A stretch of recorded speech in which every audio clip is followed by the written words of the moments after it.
One of the biggest fears families have about senior living is that mom and dad will feel isolated or lose their sense of purpose. Judy and Paula have made it their mission to prove that doesn't have to be the case, and the results they've seen are nothing short of life-changing. Because every senior move is more than just a move, it's a life transition. Let's make it a smooth one. I'm Corpus, a senior transition specialist and real estate expert based in the San Francisco Bay Area. Welcome to the Simplify Senior Transitions podcast, where I help families navigate the real estate, care, and emotional decisions that come with senior living. Today, I'm joined by two incredible leaders in the senior living industry, Judy Verret and Paula Hertel. They are with Connected Horse, a groundbreaking program that uses guided interactions with horses to help people living with dementia and their care partners find connection, joy, and confidence again. It's a unique experiential approach that has touched lives across the country and inspired a fresh way of thinking about senior care. Between them, they bring decades of experience in creating communities and programs that truly put people first. The work blends innovative approaches like Connected Horse, intentional community design, and a deep belief that older adults deserve to live in environments that spark joy, purpose, and connection. In this episode, we'll talk about the changes they've seen when seniors and their families experience the Connected Horse program, how to foster an atmosphere where relationships flourish, and how their work is helping shift the public perception of senior living from a place of decline to a place of growth. Whether you're a family considering senior living for a loved one, a professional in the field, or simply someone curious about what great senior living can look like, this conversation will give you a fresh perspective and real practical takeaways. Let's dive in. Welcome to the Simplify Senior Transitions podcast, where we help families navigate senior living, real estate, and everything in between. Hosted by Senior Transition Specialist Dale Corpus, this show brings you expert insights, real solutions, and stress-free strategies to make senior transitions simple. Ready to dive in? Let's go. And we are back, everyone. This is a special show today. I have two guests at the same time. I've never done this before, but hey, there's a first time for everything. Paula and Judy, welcome to the show. How are you? Fine, thank you. Very well. Thanks for having us. Oh, you're welcome. Can you each share a little bit about your professional background and how your past led you to be part of Connected Horse? Judy, you want to go first? Okay. All right, I'll go first. I've been providing professional services in the senior living space for over 30 years. Okay. Actually started as a wait staff in a retirement community when I was in high school, and then became the marketing director after college, and just realized that that was my calling, to really add the whole longevity model from a perspective of how do we all fit into community versus that kind of decline model of, oh, this poor, sad older person who's in need. And so part of that is, I think, just the way that I view the world. But that was my early start in senior living. And Connected Horse came about 10 years ago when a colleague, Nancy Shire-Anselmo, and I were just in our own career and personal development of like, what can we do that's different? Like you said, hey, I'm doing something new, having two people on the podcast. It's good for our brains. It's good for our sense of purpose to think outside of the box. So we created what some people called the Crazy Horse Story, which became the Connected Horse. And we wanted to have research behind it. So we went to friends and colleagues in research, senior living, and the Alzheimer's Association world and said, what do you think? And we pulled it all together, and we're in research at Stanford and UC Davis for about 3.5 years. And then Judy joined our herd, as we say, when we were finally ready to bring it out and start doing community-based work. So it really is this, for me personally, this long career of advocating and working for older adults and their families. My background is in social work and family systems. And so taking that operational experience and taking my love of horses and my desire to learn and to disrupt a little bit, like let's not keep doing the same things the same way, And so we brought those personality types that we have to this passion of Connected Horse and said, let's do something different. Let's do something that brings connection for both people living with dementia and their care partners. And you said it perfectly, Dale, in the beginning, like our dream is you have this idea that you get this big diagnosis and you have two choices at that point. You can turn down the road of despair and my life is over because it's a big diagnosis, or my family and my relationships are now isolated.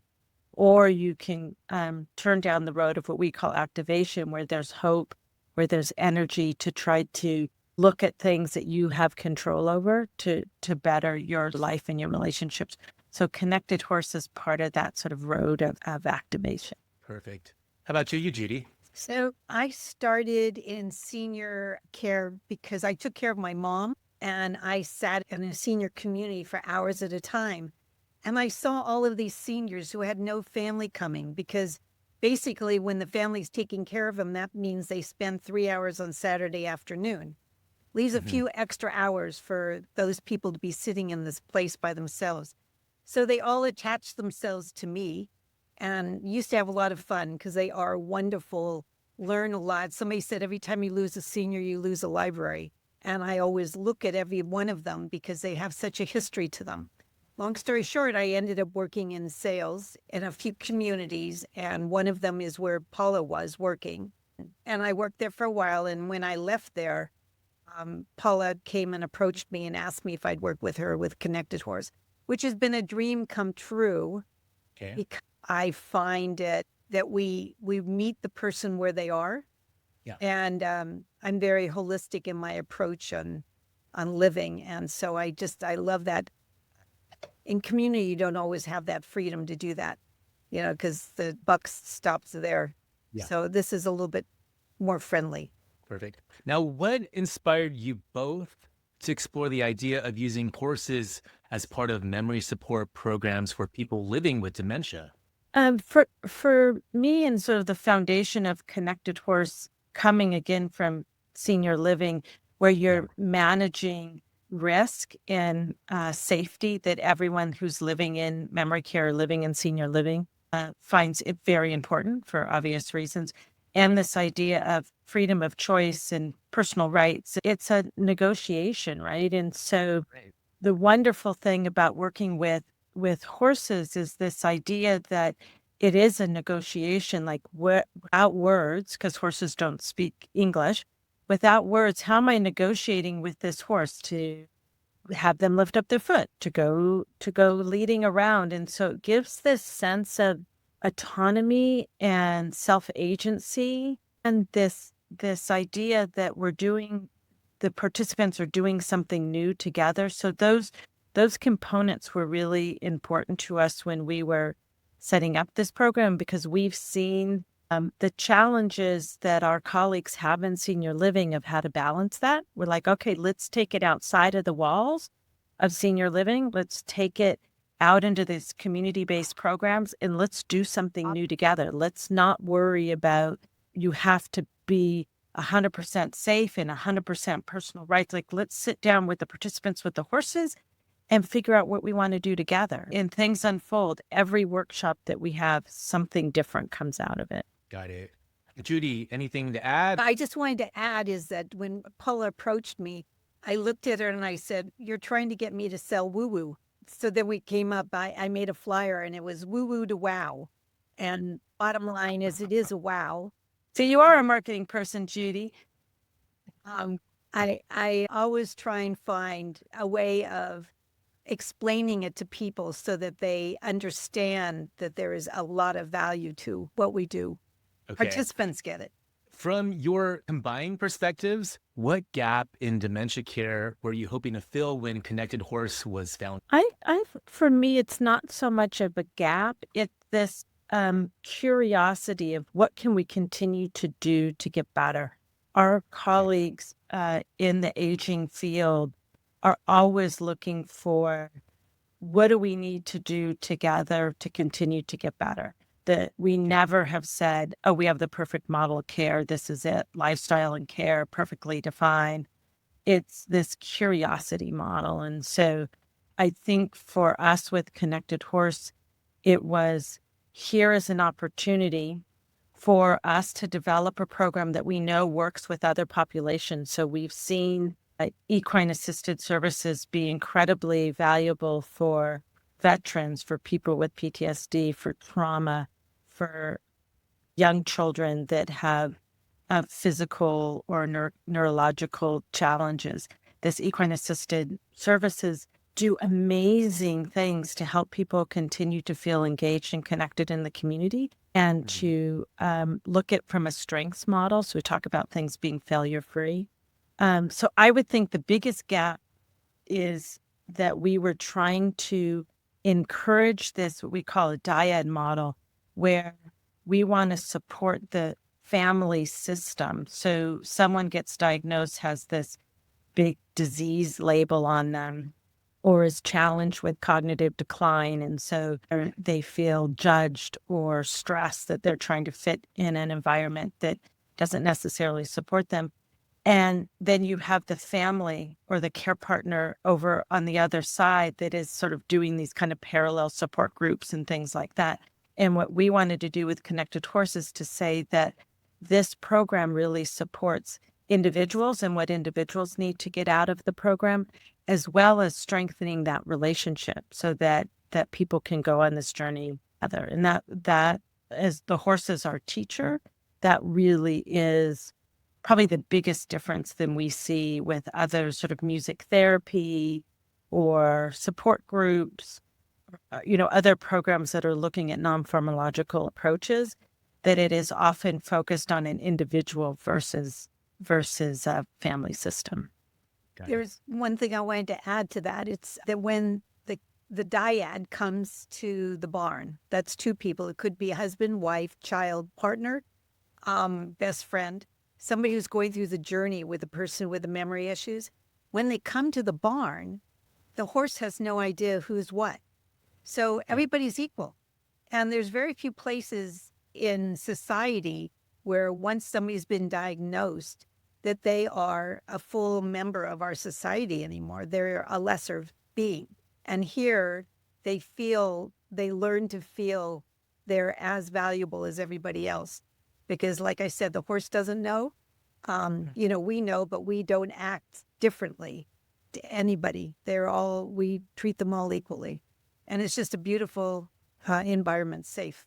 Yeah, it is wonderful to see those sort of roles dissipate, that I'm not being judged or measured on any particular role. The care partner, we call our caregivers care partners, care partner role, oftentimes they come and they're hovering a little bit and wanting to help us and make sure that the person that's come with them is getting what they need. And slowly all of that sort of dissipates and that care partner gets to have the relationship with the horse that he or she wants, or to go off on a sensory walk on their own. And the person who has the diagnosis, they also get their own experience. And oftentimes when you remove that kind of dependency model of let me help you, which comes from a really compassionate heart, but oftentimes can create dependency, that someone who's felt like they're now moving towards dependence can feel again that sort of self-agency and that independence again. So we see people leading horses, lifting up horses' hooves and cleaning them, haltering horses, taking them out of the barn. And in sort of traditional society, it would be like, let me help you. And we step back and let that person have their own experience with the horse and negotiate with the horse. Okay. That's such a powerful origin story. And I think it would help our listeners and viewers to really picture what you do in action. So for those that aren't familiar, what is exactly Connected Horse? And can you describe what a typical workshop looks like? Yeah. I wish we could get better at this, Judy, because it sounds so simple and the impact is so amazing. So the idea is that when our participants come to a workshop, they come to a barn, and main barn is in Pleasanton, 5-star equestrian, which is this beautiful little oasis in Pleasanton that has, I don't know, 40 or 50 horses, mostly show horses that their favorite time of the day is working with the Connected Horse group.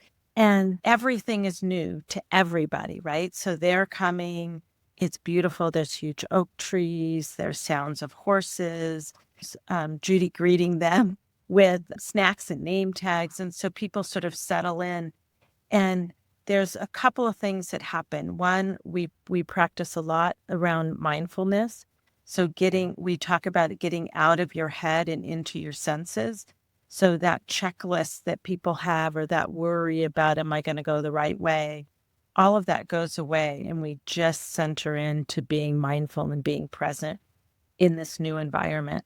And so you're just more aware of what's happening. And then over a 3-week period of time, you're interacting with the horses on a more intimate, close level. So we start with over the fence and observe a horse in a herd, observe a horse in a stall, greet a horse, and we'll halter a horse and bring them out. Then we move to grooming a horse, bathing a horse, leading a horse, putting on a halter with a horse, which those activities on their own, we're not teaching them horsemanship. Those are prompts that just help people get closer to this 1,200-pound animal and engage with them. So if you think about somebody coming, lead a horse, you have to negotiate with the horse of where you want that horse to go and how you're going to walk with them, because it's not a dog or a cat that you can lift up and make go from A to B. There's a negotiation. There's you, and there's this 1,200-pound animal. So how are you going to work with this animal to build trust with them to walk with you wherever you want to go? So all of that unfolds through these 3 weeks. And as part of that is this group dynamic where all of the participants and our team, our volunteers that work with us, talk about each interaction. And things come up like, I've never been aware of how a horse can be both so strong and so gentle at the same time. I feel like myself again because I'm not just going through the task of the day. So all of these sort of things bubble up when you give space for it. On a biological level, there's research that talks about heart coherence, that when you're in close proximity with a horse, if you're breathing and you're calm, you and the horse's heartbeat and your heartbeat will get into rhythm, will get into coherence.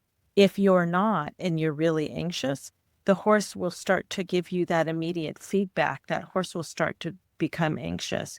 And so when you then take some deep breaths and center and get grounded again, you'll start to see that immediate feedback from the horse that you can impact the environment around you. So those little exercises happen through the 3-week period.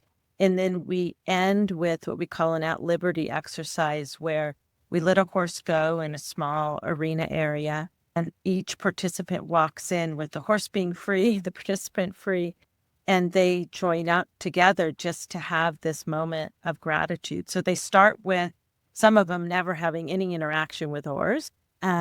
And we talk about the stories of what do you think about when you think about a horse, and all of these sort of memories get conjured up, to closing 3 weeks with being in an arena all by yourself with a free horse, just connecting on a really intimate level.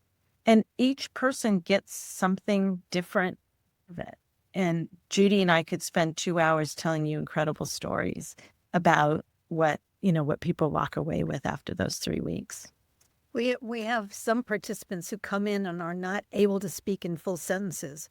And it's just amazing that in 2.5 hours, we'll sit down again and debrief. Oh. And they're talking in full sentences. And it's like, where'd that come from? Or they're walking very crippled looking. And at the end, they're walking straight. So, I mean, these are not long. This is not something that's going to go on forever, but it does affect them in many physical ways. It's just incredible. Yeah. This is also new to me.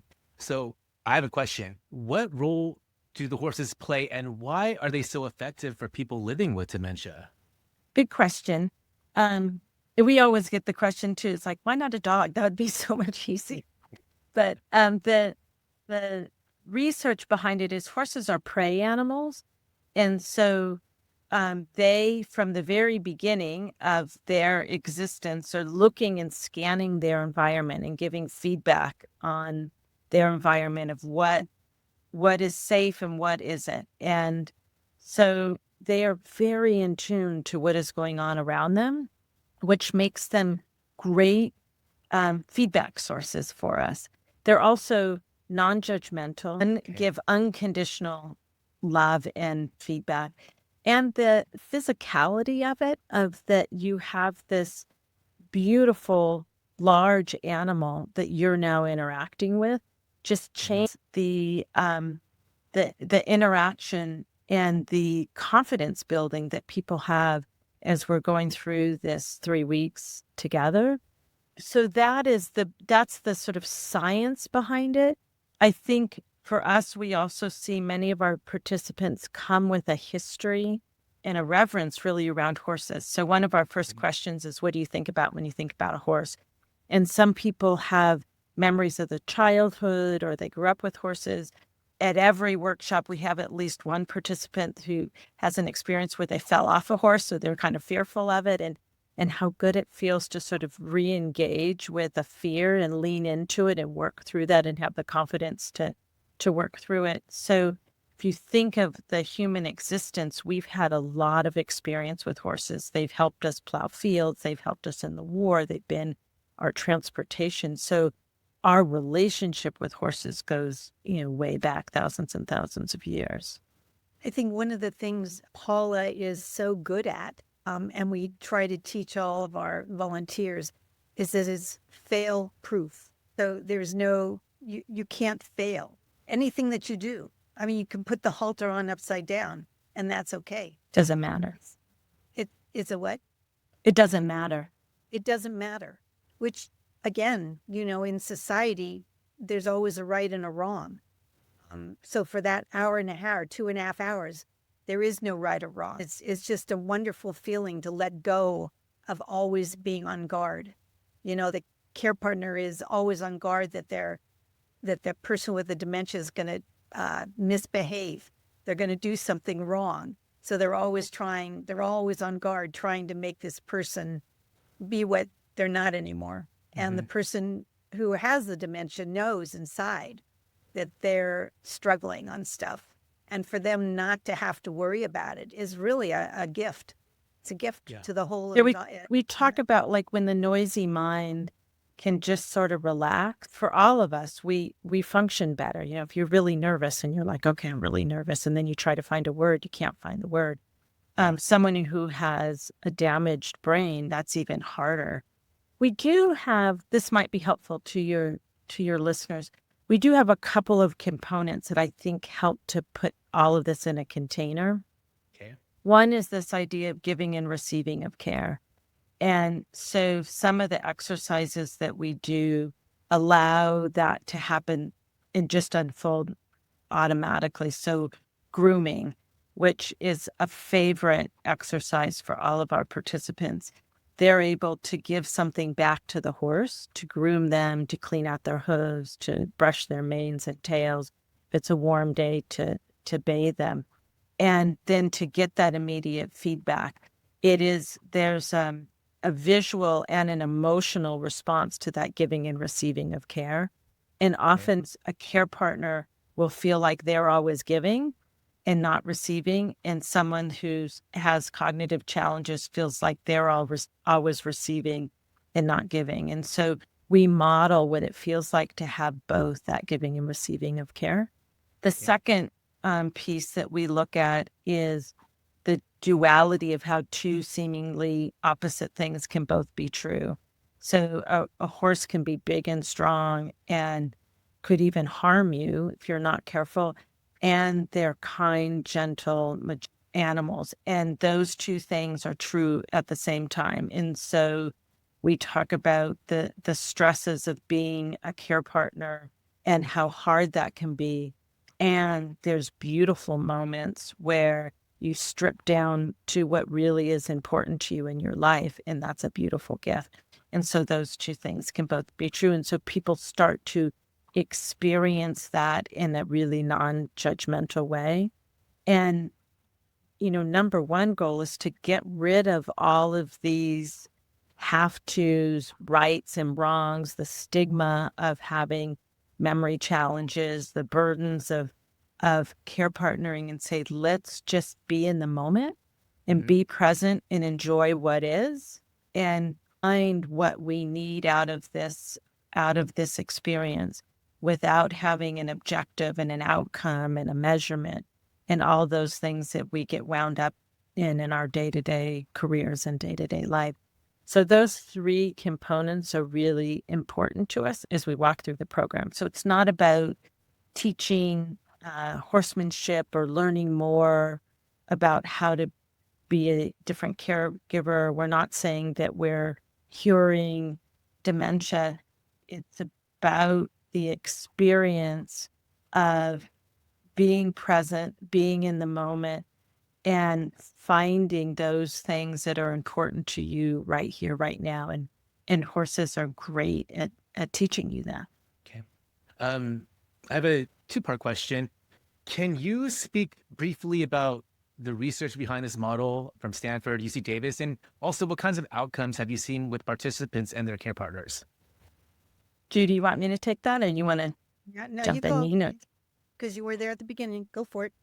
I just put in one thing is I am not a horse person, and I bring that up repeatedly because some people are intimidated by horses. And the bottom line is I'm not a horse person, but I am in love with the horses now. I don't ride them. I don't, do a lot of the horsemanship with them, but I have such an appreciation over this time and seeing what wonderful creatures they are for us humans. Yeah. Absolutely. On the research side, we started at UC Davis at the Red Barn Leadership, which is part of their equestrian center, and the Alzheimer's Disease and Research Center, where we went maybe with tenacity or ignorance, or maybe a little bit of both, and said, hey, we have this idea. We know the research. There is research around working with kids, and we want to see how this works with people living with dementia and their care partners. And we knew the woman who was running the Red Barn Leadership Program, and she'd done some work in a continuing care retirement community. And so she was all on board to support us. And then we asked colleagues from the Alzheimer's Association if they would introduce us to some of the researchers at Stanford's research center. So Dolores Gallagher Thompson, who is a huge researcher and advocate for helping caregivers find tools to be better prepared and supported in their caregiving journey. And she agreed to get on board with us, and we had 44 people go through that program. And then we wanted to replicate it. And so we went to UC Davis, Alzheimer's Disease and Research Center, and the Center for Equine Health, which is part of their veterinary school, and said, we'd like to try to replicate this. And so they also agreed. And we fit under their program that is the One World program, which is like, if it's good for horses, it's good for people, and it's good for the community, we want to do it. And so that aligns really well with our mission. And so the outcomes of that, close to 100 people that went through that program, is that people slept better, and when we started this just about 10 years ago, we didn't really know the importance of sleep. I think now we're starting to really understand for caregivers and for all of us how important sleep is to our physical and cognitive and mental health. We saw significant reductions in feelings of depression and burden and anxiety. And we saw for care partners, we saw increased hope for social connection. And so once we came up with that finding, we're like, okay, we'll come back to research at some point, but let's get out in the community and see how this really works when we're not testing and doing questionnaires and all this stuff. And so, yes, we are seeing all of those same results out in the community. And I think we're also seeing an incredible increase in acceptance of this disease. So the stigma is starting to sort of shave away. We're seeing increase in what Judy was talking about, people talking, we call it verbal fluency, that when you get quiet and mindful and get out of this sort of typical, let's ask questions to see if you can, answer these correctly and just get into conversation, slow paced conversation, that people's verbal fluency actually starts to improve. And when you're moving around and exercising in a beautiful place like the barn, people's physical abilities actually get better. We have great stories to talk about. People come there with a cane, and we put the cane to the side, and they're leading the horse and saying that, their care partner's coming back. So here's your cane. And I don't need it. At the horse, we're walking along here. And so we see amazing outcomes. And I think we'll go back into research to look deeper now that we've been doing this for 6-7 years out of the research, to really look deeper into what is happening really on a cognitive level, and technology, I think, can help us with that. But that's our next step. Yeah. What do you wish more families understood about how people with dementia can still connect? I think one of the programs that we do is we bring the barn to communities where people are unable to come to the barn, because you have to be ambulatory. Yeah. So we do these programs, and it's, a lot of times people are further into their journey, and it is so full to watch them laugh, pretend, make up stories, whatever it is. If you give them items from the barn, it's, they're still there. That's what I said to you, is the person with memory issues, they're still there, just have problems communicating now. And so the frustration they have is because they can't communicate. But they have joy if you allow them to experience something that would possibly give them joy, instead of thinking that they just want to sit on the side. I think there's a story that Paula and I had years ago when we were in a community, and there was one woman in a wheelchair. She was in a room, and she kept on wanting to get up out of her wheelchair, and the care partner kept, or in this case, caregiver, kept putting her back in the wheelchair so that she wouldn't fall. And she just was so persistent. The caregiver was trying to see what she saw, and she saw a box of Kleenex on the shelf. And so the caregiver went over and said, "Is this what you want?" And she said yes. And what she wanted to give a Kleenex to the woman next to her who had a runny nose. And so there you go. If we just take the time and we listen, there could be a purpose to whatever their actions are. So that's out of the horse realm, but it's still, your It's question so was, important. Yeah. are they still there? Yeah, I think there's this ideas of awareness, and this desire for care partners that we meet to want everything to be okay. And sometimes that can come up as controlling situations, keep making sure that the person that they're with, whether it be a spouse or a parent or a loved one, needs to be protected, and that the list has to get done right now. So this idea of acceptance, awareness, and learning to be in the moment and find the good in the moment, I think helps caregivers to sort of let go of their own fears and sort of lean into what is and what is right now, and to find the joy in that. And it's easier to say than to do. So sitting here and saying that this is what we're looking for, and then living it every day is a whole different ballgame. But I think we really feel at the core of all of this is loss and fear.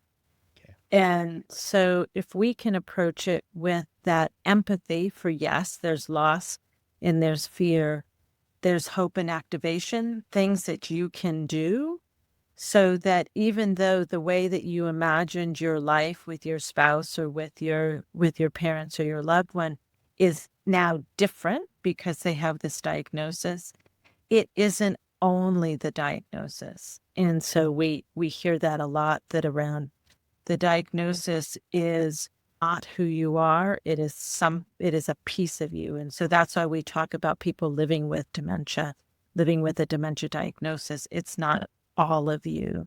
And Judy said it beautiful. We're here till we're not. So let's be curious and find those pieces of joy and play that we can find. And so who cares if your shirt isn't on right, but you're having fun because we're going to go out and have an outing and go to lunch. It's picking those priorities and those sort of finding those beautiful moments in life that you may miss if you're going through your task list. So our pace at our programs are slow. Our care partners start to see their loved one in a different realm.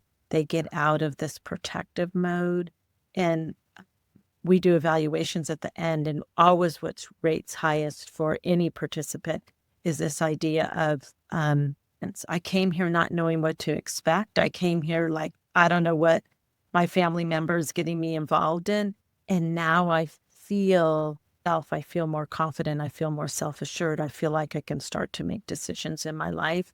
And once you know that, your body can get back there, right? And that self-doubt can go away once you've experienced it. And so that's some of the things that unwind for me. And care partners need to see it, experience. It's experiential. We all learn better, not from reading a book, but from actually experiencing something. And so this takes the whole body of social prescribing research and all the research that's happening, like with the Pointer study, with Dean Ornish's work, and it allows people to experience it. And they start to have hope. They start to want to make their own decisions again.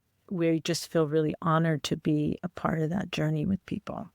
Now, let's talk about some success stories. What are some of the most memorable transformations you've witnessed? Oh my goodness, you're going to get us on a roll with stories. We have some. Two max, yeah. We have some amazing stories.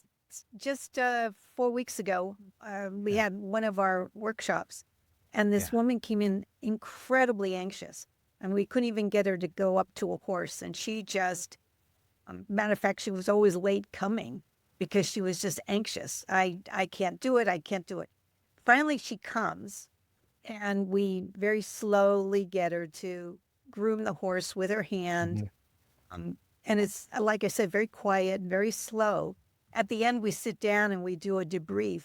And she said, "This is better than all my medication and psychiatrists."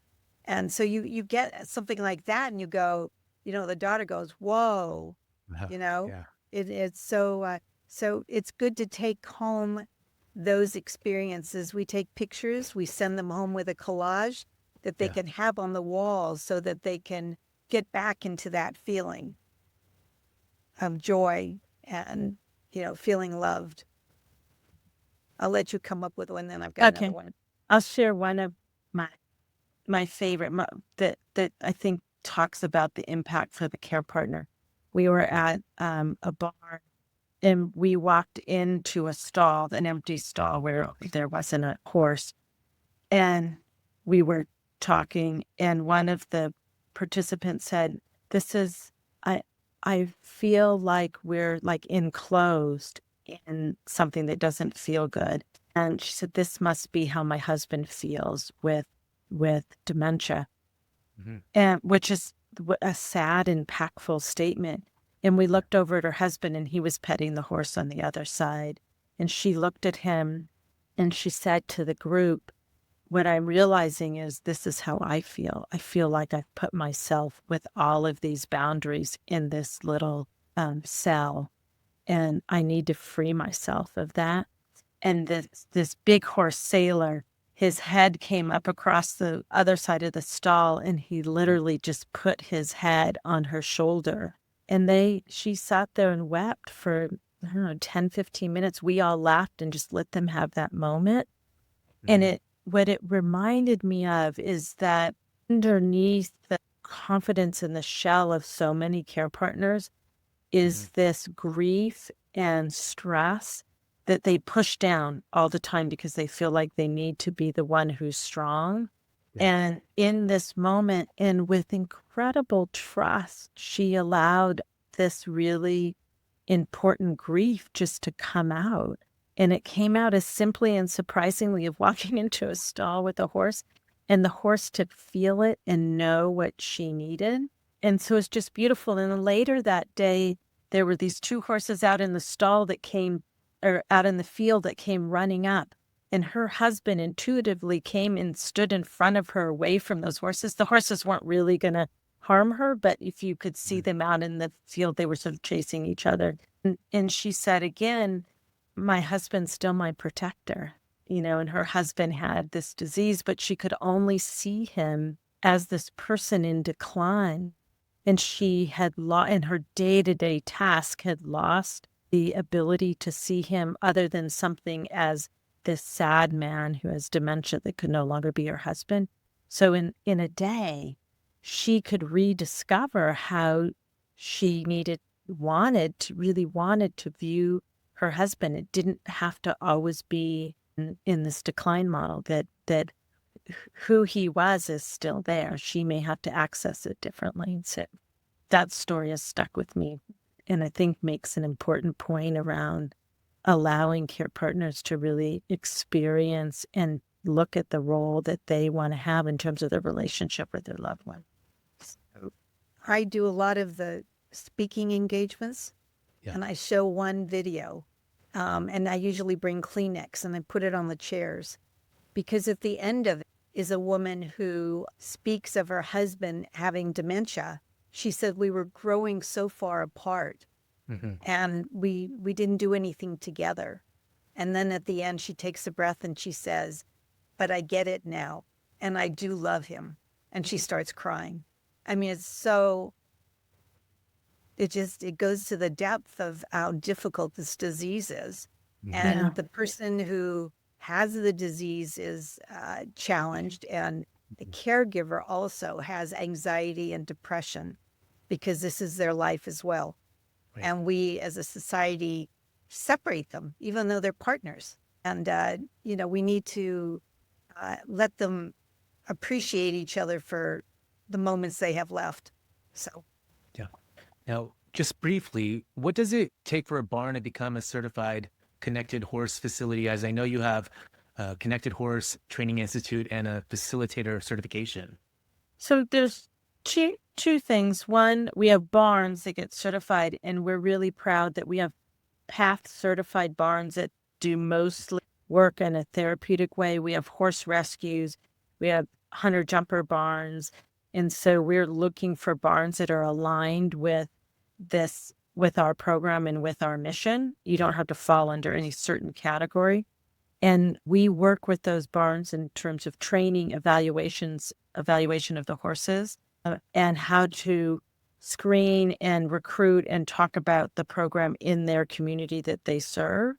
Okay. And then we also have a facilitator training, and particularly for our Pleasanton barn, Judy works with the volunteers to go through a training program if they want to be a horse handler, a facilitator, or a co-facilitator. We do regular and ongoing trainings with them so they can get their training hours to do this work. And twice a year, we do a 2-day on-site facilitator training where we're at a barn. We talk about the theory. We talk about communicating with people living with dementia. We talk about the research of equine-assisted services. And then we practice what it means to be a facilitator. Because one of the hardest things is we're so used to teaching and instructing and giving positive feedback on how to do something right. And our facilitators are about holding space to let people connect with the horse. And so it's a very different environment for people that are doing this kind of work. And so we spend a lot of time practicing on how do you hold space and safety and be quiet and let the horse be the teacher and unfold. And so that actually takes a fair amount of practice. Okay. How can families or professionals find or request a workshop in their area? So on our website, connectedhorse.org has all of our schedules at all of our barns. Judy's the local Northern California person, so you can always contact Judy at judy@connectedhorse.org, and she'll put you in contact with anybody. One of the things that we're really proud of is that we did not want to have any barriers for people to come to the barn or go to our sensory engagement kit program. So for the workshops for the general public, we do not charge. And so we fundraise and ask funders and grants, ask for grants to be able to fund these programs right now in California and Nevada. And then we're looking at a couple of barns on the East Coast so that we can spread this throughout the country. So in addition to the workshops and our sensory engagement kits, we also have a fundraiser coming up, Lassos with Love, on September 7th in Pleasanton. And all of that is also on the website. And it's an opportunity for people to come meet the horses at Connected Horse. It's at the barn where we actually do the program. We'll have the horses there. We'll have Kansas Carradine, who works with us and has been a great supporter. She's going to bring one of her horses from Cavalia and do a horse presentation with the riders at 5-Star. And it allows us to show people in action the impact of what we're doing. Yeah. How can professionals like myself, real estate agents, fiduciaries, placement agents better support families dealing with dementia? So I'm the one who goes out and tries to get people to call. And I'm always amazed that usually if somebody's going to move, you being a senior, move a realtor, they're moving for a reason. Right. Lots of times somebody's losing their ability or they're going toward MCI, mild cognitive impairment, or dementia. So you're the first one to know that. Very easy to refer them to me, and I'll take it from there. I just find it's very interesting in our field, home care, home health, they see this all the time. And yet they don't think, because they're too busy fixing things. Yeah. They don't think about saying, oh, this might be something you'll enjoy doing together. So that's my challenge. That's my job. I love it, but it's a challenge. So yes. And if you ever want to volunteer, we really are a volunteer-driven organization. And so sometimes professionals like yourself want to be able to give back or see the work, the impact of their work from a different perspective. We always have opportunities for people to volunteer and give back. And I think just talking about different ways to have conversations with people around dementia starts to get rid of that stigma.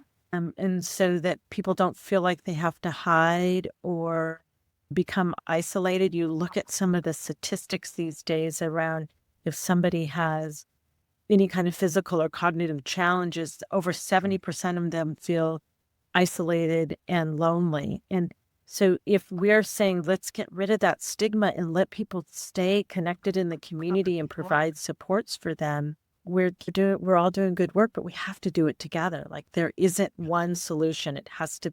We have to band together to share opportunities about what we're doing, about what other nonprofits are doing, about what you're doing to support older adults, because it does take that multi-layered approach. It isn't about taking a pill or going to the doctor. It's about community building and doing it together. What's your vision for the future of dementia support? Well, I actually am pretty optimistic about some of the work that's going on with the social prescribing movement that looks at not only dementia, but any kind of healthcare diagnosis, healthcare decline. How do we approach this from a more holistic way? And then how do we move forward to help people have autonomy and choices? And they need extra support. so that it doesn't feel negative. So the research that's coming out around interventions that don't involve pharmaceutical approaches in dementia care, I'm really hopeful about. The acknowledgement that loneliness and isolation is really bad for all of our health, and how do we keep people connected? How do we eat better? How do we exercise? How do we become more present and be more holistic in our approach? All of that is done at every single workshop. So having that be, as Judy says, less woo-woo and more wow, more open to a broader group of people that can recognize that they can be part of their own wellness model. And then I think our own colleagues in senior living are really motivated both from their heart and their head about how to integrate the science and the research and the compassion. And there's an openness to be more creative and more curious, and to try new things, is it technology? Is it programming? Is it training people? Is it reaching a different population than those who feel like they're at the end of the rope and failing, and having the conversation? And so that's why I think podcasts like yours are so good. It starts us thinking and being more creative. And that's where really good solutions come from, when we're all working together to think about what if, not the barriers of what isn't, but to think about what could be. And we really feel like Connected Horse wants to be at the table having those conversations. Okay.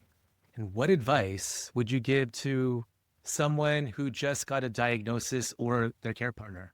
Call the barn. We did one story. We had a woman who, this is at a barn up in Davis, that just was coming from her neurologist who confirmed her diagnosis of mild cognitive impairment. And she came straight from that doctor's office to the barn, and she's like, I need this. I need to be able to get present and kind of figure out my next steps. But so I'm kind of joking about that, but I think the advice I have is there's so many diagnostic testing right now. Like, the Western medicine piece of it is good, and we need to push for it, and we need to understand it. One person's diagnosis of dementia is one person's diagnosis of dementia. There's so many. I think we're up to over 120 different kinds of dementias. So to really push with your neurologist about what is the issue, and to advocate for yourself, and to continue to push for, let's get a good diagnosis. Also, what are the things that we can do as an individual, as a family, as a community, to support healthy lifestyle and connection, so that that person who's getting diagnosed earlier and earlier can make their own decisions around what does a healthy lifestyle and journey look like for them going forward. There is hope, there is activation. And that's why getting that diagnosis earlier and earlier may feel like a burden to some, but it's also a gift to say, okay, what are the changes? We know now from research, you make some lifestyle changes, you can stave off some of the negativity of dementia for many, many, many years. So let's start making those changes right now, and work through some of that fear and despair that obviously comes with such a big diagnosis. Yeah, thanks for the solid advice. Now, as we come to a close on this episode, one last question I have is, what's one thing you wish the general public knew about people living with memory loss? I'd say that there's still joy to be had. Okay. If you take a moment and you're in the moment, that there's always joy. But you have to be in the moment. If you make plans ahead, a little bit harder to get to. Yeah, and I would think we're all human beings living this, chaotic, crazy life. And whether we have a diagnosis of dementia, we're cancer survivors, everyone is on their own journey, and that curiosity to ask questions about individuals, so that you're actually building authentic relationships is really important. And so to own our own fear and our own uncomfortableness around dementia and the stigma of dementia and the stigma of aging, to own that and to lean into our own uncomfortableness with that, to get to know people that are aging, to get to know people that are living with dementia, and celebrate who they are, not define them by their diagnosis. Yeah. Awesome. Now, how can people reach you, follow your work, or support your mission? So always you can go to connectedhorse.org. All of our information's on there. We are super excited about Lassos with Love, which is the September 7th fundraiser. So all that information is also on the website. You can reach me at Paula at connectedhorse.org and Judy at connectedhorse.org. We're committed to elder care services. We're committed to being advocates for older adults, for care partners, for people living with dementia. And we love to collaborate with people. So reach out and we're happy to have a conversation. Perfect. Paula and Judy, thank you so much for joining me today and sharing your heart, your insights, and your groundbreaking work with Connected Horse. You've given our audience a new perspective on dementia care, and one that's filled with dignity, connection, and hope. And for those of you listening or watching, and if your loved one is considering senior living and you need to figure out what to do with their home, let's talk. Schedule a free consultation or learn more about my services at www.simplifyseniortransitions.com. Have a quick question, DM me on Instagram at Sold by Dale. And if you found this episode helpful, please leave us a 5-star review on Apple Podcasts or Spotify. It really helps more families discover this show. Like, subscribe, and share this episode with someone who needs it. Thanks for tuning in. And one last thank you to Paula and Judy for being on the show with me today. And thank you Thank very you, much, Dale. Dale. You're very welcome. And for the rest of you, I'll see you on the next episode of the Simplify Senior Transitions podcast.